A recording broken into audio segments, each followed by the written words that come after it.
Hi friends, welcome to my channel. So ಇವತ್ತಿನ ನನ್ನ video ಏನಂತ ಆಲ್ರೆಡಿ ನನ್ನ ತಮ್ಲೈನ್ ನೋಡಿದಾಗಲೇ ಗೊತ್ತಾಗಿರುತ್ತೆ. ಸೊ ಇವತ್ತಿನ ವಿಡಿಯೋ ಏನು ಅಂತ. ಸೊ ನಾನಿವತ್ತು ಒಂದು ಬ್ಯೂಟಿಫುಲ್ ಆಗಿರೋ ಸಕ್ಕರಾಗಿರೋ ಸ್ಮೆಲ್ ಇದೆ ಅದರಲ್ಲಿ. ಸೊ ಆ ಒಂದು ಏರ್ ಸಿರಮ್ನ ನಾನು ನಿಮ್ಮ ಜೊತೆ ಶೇರ್ ಮಾಡ್ತಿದ್ದೀನಿ. ಸೊ ಆಲ್ಮೋಸ್ಟ್ ಎಲ್ಲ ನನ್ನ ಹತ್ರ ಇರೋ ಪ್ರಾಡಕ್ಟ್ಸ್ ಎಲ್ಲ ನಿಮ್ಮ ಜೊತೆ ರಿವ್ಯೂ ಮಾಡ್ತಾನೆ ಇರ್ತೀನಿ. ಸೊ ನನ್ನ ಎಕ್ಸ್ಪೀರಿಯೆನ್ಸ್ ಅದನ್ನು ನಿಮ್ಮ ಜೊತೆ ಶೇರ್ ಮಾಡ್ತಾ ಇರ್ತೀನಿ. ಅದ್ರ ಜೊತೆ ಈ ಒಂದು ಪ್ರಾಡಕ್ಟ್ ಕೂಡ. ಸೊ ನಾನು ಈ ಸರಿ ತೊಗೊಳ್ತಾ ಇರೋದು, ಲಾಸ್ಟು ನಾನು ತೊಗೊಂಡಿದ್ದು ಸೀರಮ್ ಬಂದು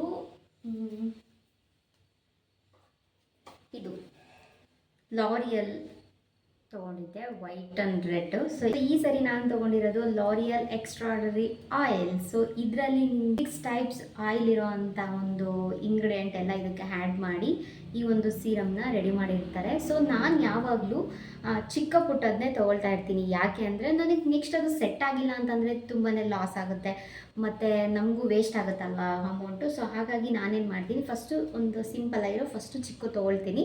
ತೊಗೊಂಡ್ಮೇಲೆ ಇದು ಓಕೆ ಆಯಿತು ಅಂತ ಅಂದರೆ ನಾನು ಸ್ವಲ್ಪ ಜಾಸ್ತಿ ಕ್ವಾಂಟಿಟಿ ಇರೋ ಅಂಥ ಒಂದು ಪ್ರಾಡಕ್ಟ್ನ ತೊಗೊಳ್ತೀನಿ. ಸೊ ಈ ಎರಡೂ ಲಾರಿಯಲ್ಲೂ ನನಗೆ ತುಂಬಾ ಇಷ್ಟ ಆಯಿತು. ಸ್ಮೆಲ್ ಕೂಡ ಸಖತ್ತಾಗಿದೆ. ಸೊ ಈಗ ಏರ್ ವಾಶ್ ಮಾಡ್ಕೊಂಡು ಬಂದಾಗ ಹೇರ್ಗೆ ಇದನ್ನು ಅಪ್ಲೈ ಮಾಡಿದಾಗ ತುಂಬಾ ಸಾಫ್ಟು.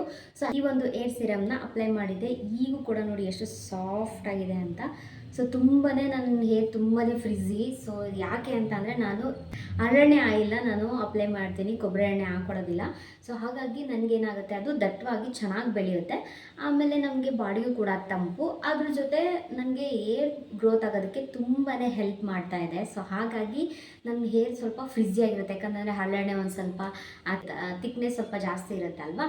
ಸೊ ಹಾಗಾಗಿ ಏನಾಗುತ್ತೆ, ನನಗೆ ಹೇರ್ ತುಂಬಾ ಫ್ರಿಝಿಯಾಗಿರುತ್ತೆ. ಸೊ ನಾನು ಈ ಒಂದು ಸೀರಮ್ನ ಅಪ್ಲೈ ಮಾಡಿದ್ಮೇಲೆ ನನ್ನ ಹೇರ್ ಈ ರೀತಿ ಸಾಫ್ಟಾಗಿರೋದಕ್ಕೆ ಈಸಿ ಆಯಿತು. ಸೊ ಹಾಗಾಗಿ ನನಗೆ ಏನಾದರೂ ಪ್ರಾಡಕ್ಟ್ನ ಯೂಸ್ ಮಾಡ್ತಾಯಿದ್ರೆ ಕೊನೆವರೆಗೂ ಅದೇ ಯೂಸ್ ಮಾಡೋದಕ್ಕೆ ಒಂದು ಸ್ವಲ್ಪ ಬೋರ್ ಆಗುತ್ತೆ. ಹಾಗಾಗಿ ಲಾರಿಯಲ್ಲೇ ಇನ್ನೊಂದು ಟ್ರೈ ಮಾಡೋಣ ಅಂತ ಹೇಳ್ಬಿಟ್ಟು ಈ ಒಂದು ಪ್ರಾಡಕ್ಟ್ನ ಟ್ರೈ ಮಾಡಿದೆ. ತುಂಬಾ ಚೆನ್ನಾಗಿದೆ ಗಾಯ್ಸ್. ನೀವು ಕೂಡ ಈ ಒಂದು ಟಿಪ್ಸ್ನ ಫಾಲೋ ಮಾಡಿ. ಏನೇ ಒಂದು ಪ್ರಾಡಕ್ಟ್ ತೊಗೊಂಡ್ರು ಕಡಿಮೆ ಕ್ವಾಂಟಿಟಿ ಇರೋದನ್ನ ಫಸ್ಟು ತೊಗೊಂಡು ಟ್ರೈ ಮಾಡಿ. ಅದು ಓಕೆ ಆಯಿತು ಅಂತ ಅಂದರೆ ನೀವು ಜಾಸ್ತಿ ಕ್ವಾಂಟಿಟಿ ಇರೋದನ್ನ ತೊಗೊಳ್ಬೋದು. ಸೊ ನೀವು ನೋಡ್ಬೋದು ಎಷ್ಟು ಚೆನ್ನಾಗಿದೆ ಅಂತ. ಸ್ಮೆಲ್ ಕೂಡ ತುಂಬ ಚೆನ್ನಾಗಿದೆ. ಅಮೌಂಟು ಕೂಡ ನಿಮಗೆ ಅಫೋರ್ಡಬಲ್ ಪ್ರೈಸಲ್ಲೇ ಸಿಗುತ್ತೆ. ಸೊ ಎರಡು ಕೂಡ ಇದು ಆಲ್ರೆಡಿ ನನಗೆ ಖಾಲಿ ಆಗ್ತಿದೆ, ಇನ್ನೊಂದು ಸ್ವಲ್ಪ ಇದೆ ಅಷ್ಟೇ. ಹಂಗಾಗಿ ನಾನು ಇದನ್ನು ತೊಗೊಂಡೆ. ಸೊ ಹೇರ್ ವಾಶ್ ಮಾಡಿದಾಗ ಸೊ ಫಸ್ಟು ಟವಲಲ್ಲಿ ನೀಟಾಗಿ ನೀರನ್ನ ಡ್ರೈ ಮಾಡ್ಕೊಂಡ್ಬಿಟ್ಟು ಆಮೇಲೆ ನಾವು ಸೀರಮ್ನ ಅಪ್ಲೈ ಮಾಡಬೇಕು. ಕೆಲವೊಬ್ರು ಏನು ಮಾಡ್ತಾರೆ, ತಲೆಸ್ನಾನ ಮಾಡಿ ಬಂದ ತಕ್ಷಣವೇ ತಲೆ ನೀರು ಹಾಗೇ ಇರುತ್ತೆ, ಹಾಗೆ ಇದನ್ನು ಸೀರಮ್ನ ಅಪ್ಲೈ ಮಾಡಿಬಿಡ್ತಾರೆ. ಸೊ ಆ ರೀತಿ ಮಾಡಬಾರ್ದು, ಮಾಡೋಕ್ಕೆ ಹೋಗಬೇಡಿ. ಅದು ನೀವು ಮಾಡ್ತಾಯಿದ್ರೆ ಅದನ್ನು ಸ್ಟಾಪ್ ಮಾಡಿ. ಸೊ ನೀಟಾಗಿ ಟವಲಲ್ಲಿ ನೀಟಾಗಿ ನೀರನ್ನ ಡ್ರೈ ಮಾಡಿ ಉಜ್ಜೋದಕ್ಕೆ ಹೋಗಬೇಡಿ. ಸೊ ಹಚ್ಕೊಂಡ್ಮೇಲೆ ಈ ಒಂದು ಸೀರಮ್ನ ಅಪ್ಲೈ ಮಾಡಿ, ತುಂಬಾ ಚೆನ್ನಾಗಿರುತ್ತೆ. ಸೊ ನೋಡಿ, ಈ ಒಂದು ಪ್ರಾಡಕ್ಟ್ ಲಿಂಕ್ ಕೂಡ ನಾನು ಡಿಸ್ಕ್ರಿಪ್ಷನ್ ಕೊಟ್ಟಿರ್ತೀನಿ, ಹಾಗೆ ಸ್ಕ್ರೀನಲ್ಲೂ ಕೂಡ ತೋರಿಸ್ತೀನಿ. ಸೊ ಮಿಸ್ ಮಾಡದೆ ಬೈ ಮಾಡಿ. ಈ ಒಂದು ವಿಡಿಯೋ ಇಷ್ಟ ಆದರೆ ಮಿಸ್ ಮಾಡದೆ ಲೈಕ್ ಮಾಡಿ, ಹಾಗೆ ಸಬ್ಸ್ಕ್ರೈಬ್ ಮಾಡ್ಕೊಂಡು ನೋಡದೇ ಇರೋದು ದಯವಿಟ್ಟು ಸಬ್ಸ್ಕ್ರೈಬ್ ಮಾಡ್ಕೊಂಡು ನೋಡಿ. ಇದೇ ರೀತಿ ಸಪೋರ್ಟ್ ಮಾಡಿ. ನಿಮ್ಗೆ ಏನಾದರೂ ಈ ಒಂದು ಪ್ರಾಡಕ್ಟಲ್ಲಿ ಏನಾದರೂ ಡೌಟ್ ಇತ್ತು ಅಂದರೆ ಕಾಮೆಂಟ್ ಮಾಡಿ, 100% ನಾನು ರಿಪ್ಲೈ ಮಾಡಿರ್ತೀನಿ.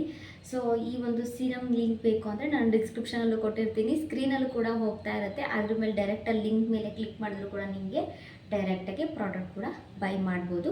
ಓಕೆ, ಇಲ್ಲಿಗೆ ಈ ಒಂದು ವಿಡಿಯೋ ಎಂಡ್ ಮಾಡ್ತಿದ್ದೀನಿ. ನೆಕ್ಸ್ಟು ನಾನು ನಿಮಗೊಂದು ಹೊಸ ವಿಡಿಯೋದಲ್ಲಿ ಸಿಗ್ತೀನಿ. ಅಲ್ಲಿವರೆಗೂ ನನ್ನ ಚಾನಲ್ನ ಹೀಗೆ ನೋಡ್ತಾ ಇರಿ, ಸಪೋರ್ಟ್ ಮಾಡಿ. Thanks for watching. ಬಾಯ್.